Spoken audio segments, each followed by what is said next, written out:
बोलो गणेश महाराज की जय। बोलो चौथ माता की जय।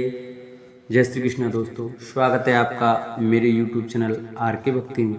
भक्तों, आज हम आपको भादवा चौथ माता की कहानी सुनाएंगे। कृपया उसे ध्यान पूर्वक सुने। जो भक्त हमारे चैनल पर नए आए हैं वो हमारे चैनल को सब्सक्राइब करें, वीडियो को लाइक करें और कमेंट में चौथ माता की जय लिखना न भूलें, गणेश महाराज की जय लिखना न भूलें। आइए भक्तों, हम अपनी कथा को प्रारंभ करते हैं। एक बार एक शहर में एक व्यापारी रहा करता था। व्यापारी बहुत ही आलसी किस्म का इंसान था। उसके पास उसके दादा परदादा की कमाई हुई दौलत उसको विरासत में मिली थी, जिसके कारण वही व्यापारी कोई काम धंधा नहीं किया करता था। उन्हीं पैसों से अय्याशी किया करता था और अपने सारे मजे लिया करता था। व्यापारी का एक बेटा था जो व्यापारी की तरह बहुत आलसी और मक्कार था। व्यापारी ने अपने बेटे का विवाह एक अच्छी, सुंदर और सुशील कन्या से किया था। विवाह होने के बाद भी व्यापारी का बेटा कुछ नहीं करता था। वह घर पर आलसी बना पड़ा रहता था। व्यापारी और उसका बेटा दोनों घर पर ही रहते थे और विरासत में मिली दौलत को उड़ाया करते थे और अपनी जिंदगी के मजे लिया करते थे और अपनी जिंदगी जी रहे थे। व्यापारी के बेटे की पत्नी जब भी बाहर कूड़ा फेंकने के लिए जाती थी तब उससे, उसके पड़ोस में रहने वाली महिला उससे पूछा करती थी, आज तुमने खाने में क्या खाया है।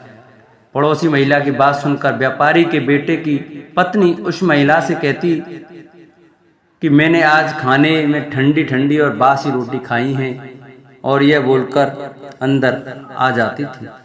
जब भी व्यापारी के लड़के की पत्नी कूड़ा फेंकने बाहर जाती तो पड़ोस में रहने वाली महिला उससे रोज यही पूछने लगी और व्यापारी की बहू बस यही जवाब देती कि ठंडी ठंडी बासी रोटी खा के आई हूँ। एक दिन अचानक से जब व्यापारी के लड़के की पत्नी कूड़ा फेंकने के लिए बाहर आई तब पड़ोस में रहने वाली महिला ने जब उससे पूछा कि आज तुमने खाने में क्या खाया है, तब लड़के की पत्नी ने बताया कि ठंडी ठंडी बासी रोटी खाई है।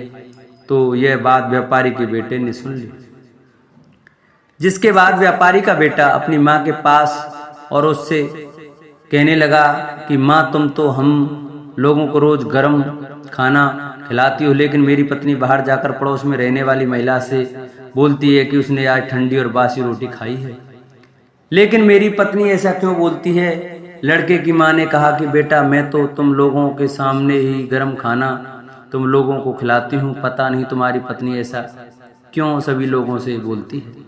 जब लड़के की माँ ने कहा, अगर तुमको मेरी बातों पर भरोसा नहीं है तो कल तुम खुद ही देख लेना कि मैं कैसा खाना तुम सभी को खिलाती हूँ और पत्नी को क्या देती हूँ। लड़के ने कहा कि ठीक है। व्यापारी के लड़के ने सच्चाई जानने के लिए एक नाटक किया। व्यापारी के बेटे ने अपनी तबीयत खराब होने का नाटक करने लगा।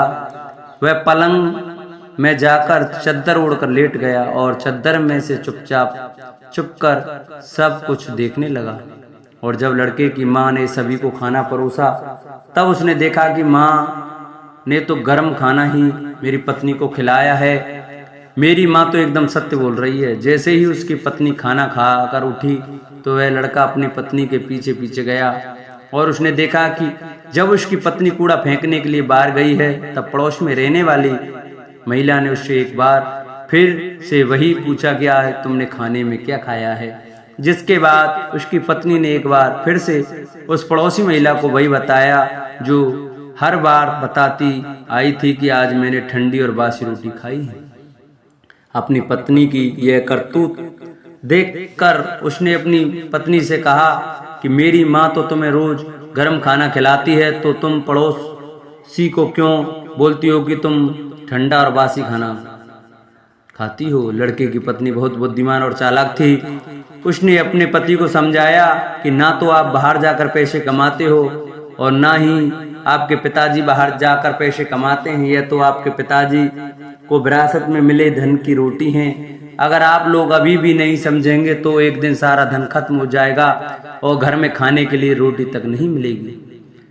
लड़के को अपनी पत्नी की बात सुनकर समझ में आ जाता है कि वह सही बोल रही है। अगर मैंने अभी धन नहीं कमाया तो आगे बहुत बड़ी दिक्कत हो सकती है।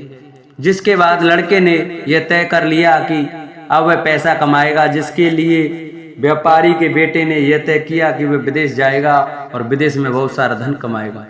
व्यापारी का बेटा धन कमाने के लिए विदेश चला जाता है। अपने पति के विदेश जाने के बाद उसकी पत्नी 12 महीने के लिए भादवा की चौथ माता का व्रत रखने लगती है और धीरे धीरे 12 महीने गुजर जाते हैं। तब चौथ माता और विनायक जी ने अपनी पत्नी की व्रत रखने और पूजा करने से खुश हो जाती हैं। जिसके बाद चौथ माता और विनायक जी यह तय करते हैं कि अब इस कन्या को इसके पति से मिलवा देना चाहिए, क्योंकि 12 महीने गुजर चुके हैं। जिसके बाद चौथ माता और विनायक जी एक बार जब व्यापारी का बेटा विदेश में अपने घर में गहरी नींद में सो रहा होता है, तब उसके सपने में जाकर चौथ माता ने कहा कि तुम अपने घर चले जाओ, तुम्हारी पत्नी तुमको बहुत याद कर रही है और वह तुम्हारा इंतजार कर रही है। लड़के ने चौथ माता से कहा कि मैं यहाँ से कैसे जा सकता हूँ, मेरा यहाँ पर बहुत सारा व्यापार फैला हुआ है और मेरे जाने के बाद इस व्यापार को कौन देखेगा। चौथ माता ने लड़के से कहा कि तुम चिंता मत करो, कल तुम सुबह एक दिए को जलाकर उसको लेकर अपने साथ बैठ जाना। जिन जिन लोगों को तुमने पैसा देना है वह तुमको पैसे दे जाएंगे और जिन जिन लोगों को तुम्हें पैसा देना है वह तुमसे पैसे ले जाएंगे। इस प्रकार से तुम्हारा सारा व्यापार एक ही दिन में सिमट जाएगा। व्यापारी के लड़के ने चौथ माता की बात मानकर अगले दिन वैसा ही किया जैसा चौथ माता ने उससे करने के लिए कहा था। उसने अपने हाथ में सूरज दीपक जलाकर बैठ गया। जिसके बाद व्यापारी आया, उसको पैसा दे गए और जिसको उसे पैसा देना था वह उससे पैसा ले गए और व्यापारी के लड़के का व्यापार एक ही दिन में सिमट गया। जिसके बाद व्यापारी का बेटा अपने घर जाने के लिए निकल पड़ा। थोड़ी दूर जाने के बाद जब व्यापारी का बेटा आधे रास्ते पहुंच गया, तब उसको रास्ते में एक सांप दिखाई दिया। वह सांप एक जगह जल रही अग्नि के पास से जा रहा था, जिसको देखकर व्यापारी के बेटे ने सांप को अग्नि के पास जाने से रोक दिया। व्यापारी के बेटे के ऐसा करने के बाद वह सांप बहुत क्रोधित हो गया। वह कोई और नहीं बल्कि नागराज थे। तभी नागराज ने उस लड़के से कहा कि तुमने यह क्या किया? मैं नाग योनि से छुटकारा पाने के लिए जा रहा था, लेकिन तुमने ऐसा होने नहीं दिया। अब मैं तुमको जान से मार दूंगा। जिसके बाद व्यापारी के बेटे ने कहा कि मैं पिछले 1 साल से विदेश में हूँ, मेरी पत्नी मुझे बहुत याद कर रही है और मैं 1 साल बाद अपने घर जा रहा हूँ। आप अभी मुझे छोड़ दीजिए, मैं अपनी पत्नी से एक बार मिल लूँ, तब कल आप मेरे घर आकर मुझे मार दीजिएगा।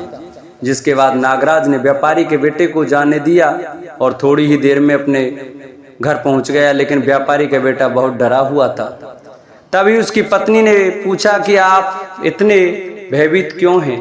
तब उसने अपनी पत्नी को बताया कि मेरे साथ रास्ते में यह दुर्घटना घटी है कि एक नागराज अपनी नाग योनि से मुक्ति पाने जा रहे थे, लेकिन मैंने उसको जाने से रोक दिया, जिससे वह बहुत क्रोधित हो गए और मुझे मारने का वचन लिया है। कल वह मुझे मारने के लिए आएंगे। व्यापारी के बेटे की पत्नी बहुत चालाक और बुद्धिमान थी और उसने अपने पति की बात सुनकर अपने पड़ोस की सीढ़ियों पर कुछ ना कुछ रख दिया। उसकी पत्नी ने पहली सीढ़ी पर दूध रख दिया, दूसरी सीढ़ी पर बालू बिखेर दी और तीसरी सीढ़ी पर फूल बिखेर दिए, चौथी सीढ़ी पर सुगंधित इत्र डाल दिया और 5वीं सीढ़ी पर बहुत स्वादिष्ट मिठाइयाँ रख दी और जाकर पलंग पर अपनी चोटी लटका कर लेट गई और अपने दरवाजे को खुला छोड़ दिया। नागराज जब उसके पति को मारने के लिए आए, तब उन्होंने सीढ़ियों में दूध देखा तो उन्होंने उस दूध को पी लिया और एक एक करके सभी सीढ़ियों की सारी चीज खा ली। और तब उन्होंने बोला कि व्यापारी, तुमने मुझे बहुत प्रश्न किया है, लेकिन मैंने तुमको वचन दिया है कि मैं तुमको मारूंगा जरूर। अब मैं कुछ नहीं कर सकता, मैं अपने वचन से बंधा हुआ हूँ। जिसके बाद नागराज व्यापारी के बेटे को मारने के लिए 7 सीढ़ी पार करके उसके कमरे के पास जाने लगे।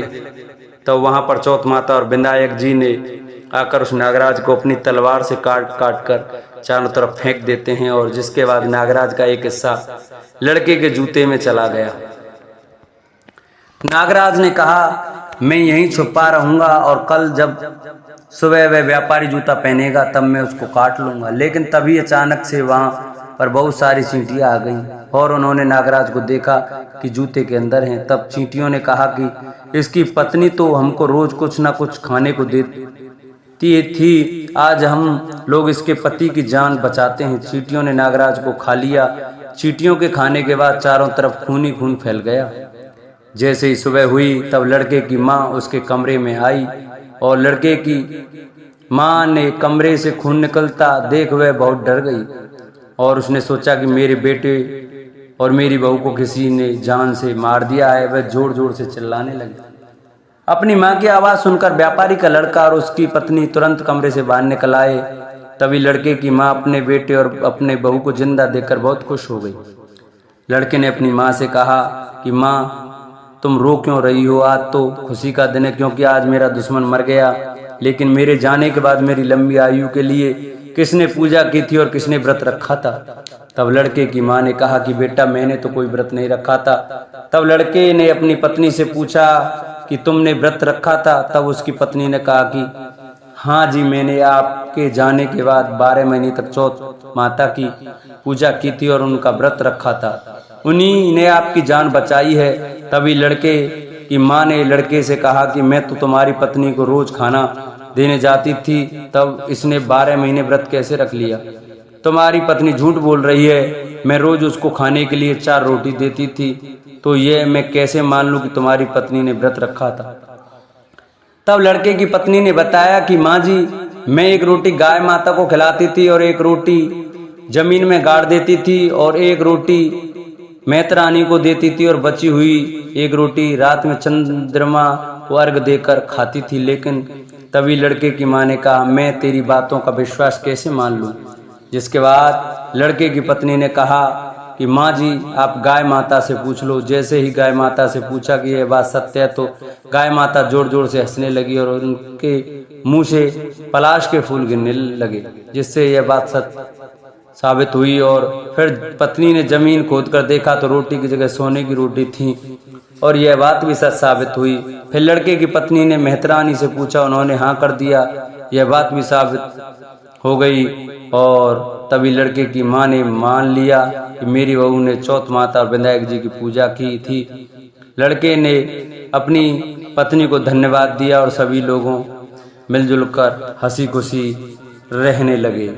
बोलो गणेश भगवान की जय, बोलो चौथ माता की जय। जिन भक्तों को हमारी कथा अच्छी लगी हो, हमारी वीडियो अच्छी लगी हो, वो हमारी वीडियो को ज़्यादा से ज़्यादा शेयर करें कि जिससे और भी भक्त हमारी कथा श्रवण कर सकें। हमारी वीडियो को लाइक करें, चैनल को सब्सक्राइब करें और कमेंट में गणेश भगवान की जय और चौथ माता की जय लिखना न भूलें। बोलो गणेश भगवान की जय, बोलो चौथ माता की जय।